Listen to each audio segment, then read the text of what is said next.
About 150 English supporters were travelling on the ferry to see Wednesday's game between England and Sweden, even though the match is booked out and no tickets are available. One fan was lost overboard and air and sea search failed to find him. A policeman on board then telexed that the ferry was in danger from disorderly behaviour. The Tor Britannia was 5 hours into its journey to Gothenburg when it was forced to return to Harwich after the supporter went over the side during disturbances on board. As the ferry docked, police were waiting to question the troublemakers. We had 4 officers who were off duty, who were on the ship. Fortunately, they managed to control the situation and assisted the captain and crew, and they prevented the situation escalating to more serious proportions.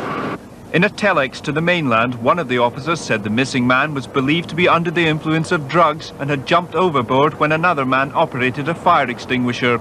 He said there was widespread incidents of disorder and positive danger to the vessel, crew and other passengers.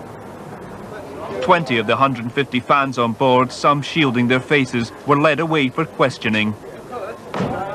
News of the trouble dismayed the Shadow Sports Minister, who demanded to know why the government failed to prevent what he says was clearly predictable. Should have stopped them at the ports, which the government won't do. The government's view is every British citizen has the right to leave the country to create havoc in somebody else's country. That is not the view of the opposition. Others said legislation proposed under the Football Spectators Bill must now be brought forward.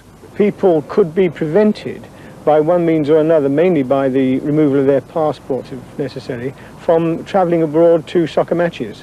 And I just think that ought to be implemented as soon as possible. The disturbances were condemned by the government. It said supporters should not be travelling to an all-ticket match which is already sold out. But as hundreds of regular passengers waited to finally leave for Gothenburg, the Football Association warned Swedish police to expect about 500 fans who would turn up for Wednesday's match.